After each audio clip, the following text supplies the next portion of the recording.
प्राचीन काल में शत्रुजीत नाम के एक धर्मात्मा राजा राज्य करते थे। उनकी राजधानी गोमती के तट पर थी। राजा का एक बड़ा बुद्धिमान, पराक्रमी और सुंदर पुत्र भी था, जिसका नाम ऋतुध्वज था। एक दिन नैमिषारण्य से गालव मुनि राजा शत्रुजीत के दरबार में पधारे।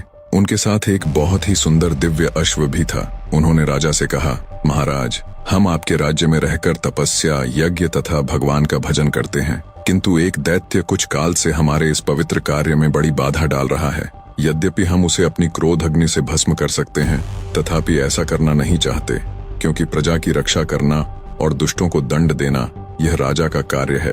पर फिर भी एक दिन उसके उपद्रव से पीड़ित होकर हमने उसे रोकने का विचार बना लिया था।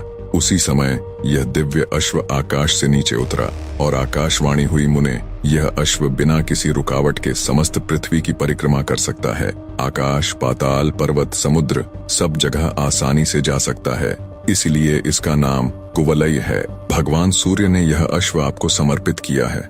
आप इसे ले जाकर राजा शत्रुजीत के पुत्र राजकुमार ऋतुध्वज को दे दें। वे ही इस पर आरूढ़ होकर उस दैत्य का वध करेंगे जो सदा आपको कष्ट दिया करता है।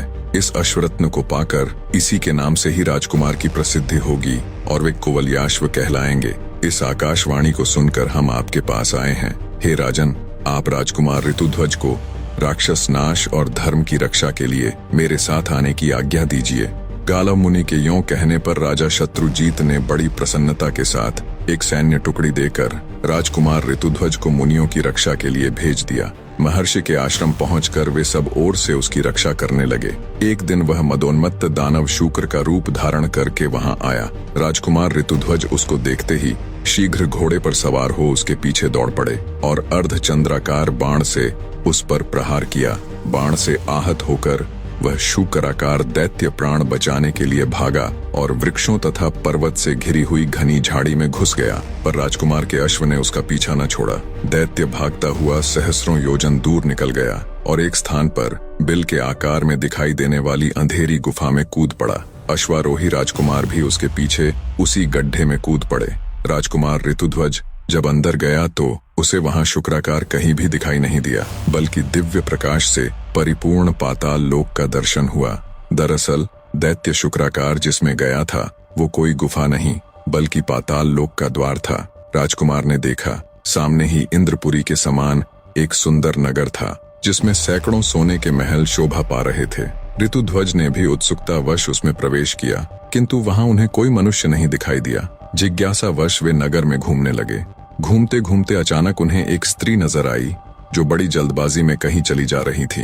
राजकुमार ने उससे कुछ पूछना चाहा, किंतु वह आगे बढ़कर चुपचाप एक महल की सीढ़ियों पर चढ़ गई। ऋतुध्वज ने भी घोड़े को एक जगह बांध दिया और जिज्ञासावश उसी स्त्री के पीछे पीछे महल में प्रवेश किया। भीतर जाकर देखा तो सोने के बने हुए एक विशाल पलंग पर एक अति सुंदर कन्या बैठी है, जो अपने सौंदर्य से रति को भी लज्जा रही है। दोनों ने एक दूसरे को देखा और दोनों का मन परस्पर आकर्षित हो गया।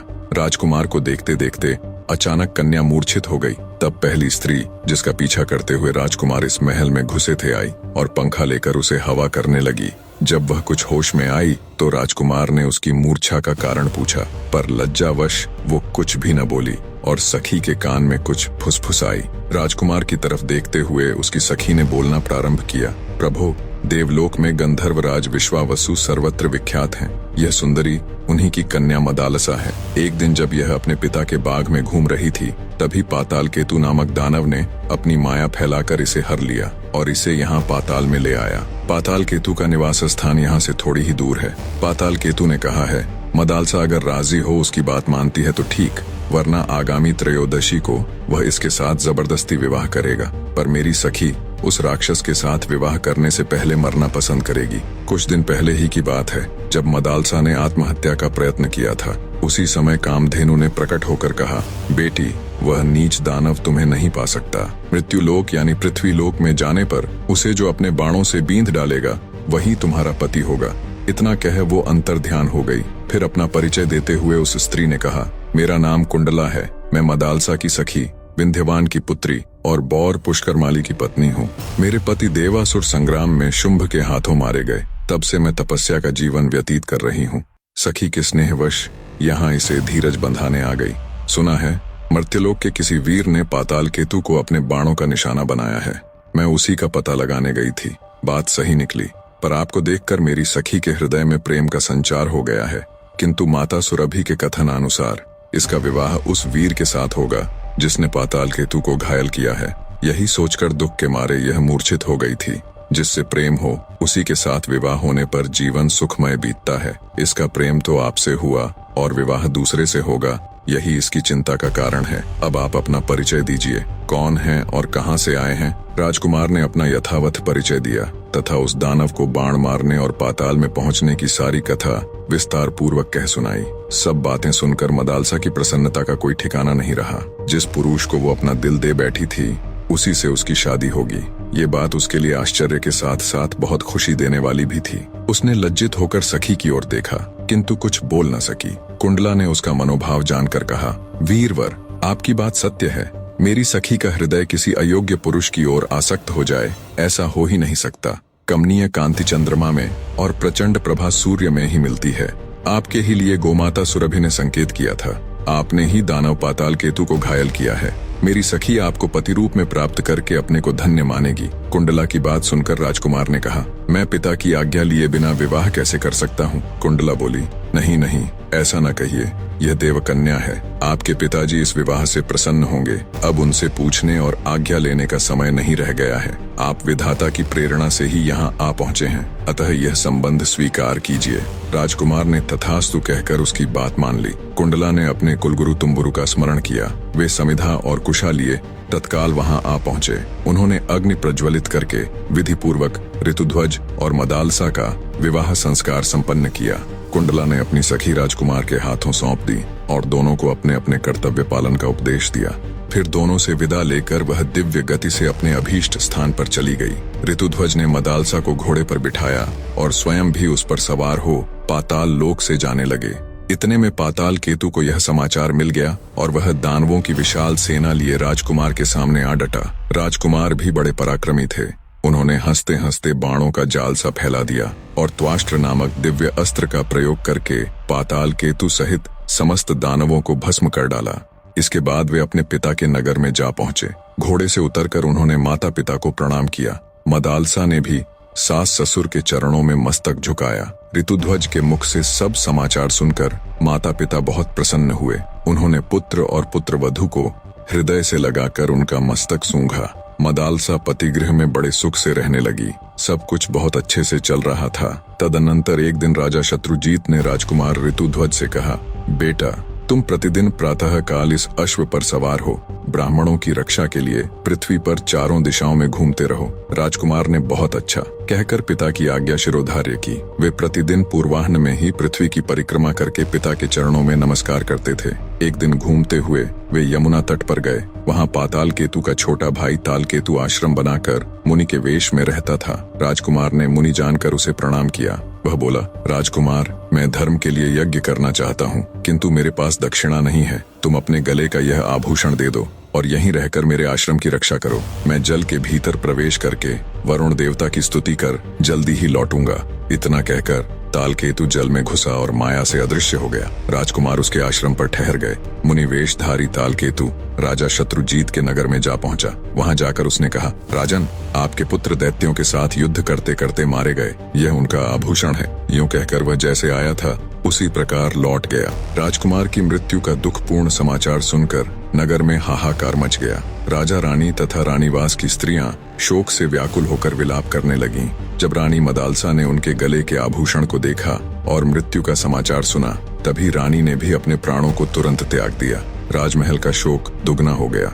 राजा शत्रुजीत ने किसी प्रकार धैर्य धारण किया और रानी तथा नगर के अन्य लोगों को भी समझा बुझाकर शांत कराकर रानी मदालसा का दाह संस्कार किया। उधर तालकेतु यमुना जल से निकलकर राजकुमार के पास गया और कृतज्ञता प्रकट करते हुए उसने उनको घर जाने की आज्ञा दे दी। राजकुमार ने तुरंत अपने नगर में पहुंचकर पिता माता को प्रणाम किया।